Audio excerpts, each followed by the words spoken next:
नमस्कार, मी doctor Rupesh Makode, consultant neurophysician, Mauli neurocare Amravati. मी आज फीटचे निदान किंवा मिरगीचे निदान झाल्यानंतर काय करायला पाहिजे याबद्दल सांगणार आहे. एकदा का फीटचे किंवा मिरगीचे निदान झाले, तर नियमित औषधी घ्यायला हवी. स्वतःहून औषधी बंद करू नका. रेग्युलर फॉलोअपसाठी डॉक्टरांकडे जायचं. स्वतःच्या मनाने एक्सटेंडेड औषधं घ्यायची नाहीत.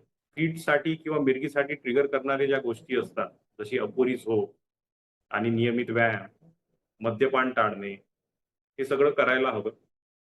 जोखीमचे कामं जसे की हाईटवर जाणे किंवा उंचावर जाऊन खाली डोकावणे, स्विमिंग करणे, एकट्याने गाडी चालवणे, हे सगळे टाळायला हवे. हे सगळं करत असताना किंवा एखाद्या वेळेस तुमचा जर जॉब जोखीम भरा असेल आणि तो टाळता येत नसेल, तर तुमच्या टीमला सांगायला हवं की मला असा असा त्रास आहे आणि त्रास झाल्यास कुठली औषधं जी तुम्ही घेताय ती त्यांच्याकडे देऊन ठेवायला हवी. जेणेकरून त्रास झाल्यास ते लगेच काही ते काळजी घेऊ शकतात आणि दवाखान्यात घेऊन जाऊ शकतात. जर हे सगळं करत असताना जर फीट येतच आहे किंवा आलीच, तर त्या केसमध्ये काही आपल्या नातेवाईकांना किंवा सगळ्यांना सांगून ठेवायचं की एका कडेवर करावं. जोपर्यंत फीट थांबत नाही तोपर्यंत पेशंटला एका कडावर ठेवा. त्यांचे कपडे सैल ठेवा. जे टोकदार वस्तू आहे किंवा जे लागल्याने इजा होऊ शकते त्यांना दूर करायचं. झटका सहसा 1 ते 2 मिनिटांमध्ये थांबून जातो. पण जर नाही थांबला किंवा 5 मिनिटापेक्षा जास्त चालत असेल, तर दवाखान्यात त्वरित इमर्जन्सीमध्ये घेऊन जायला हवं. कारण तो झटका मग थांबायला इंजेक्शनची गरज पडतेच.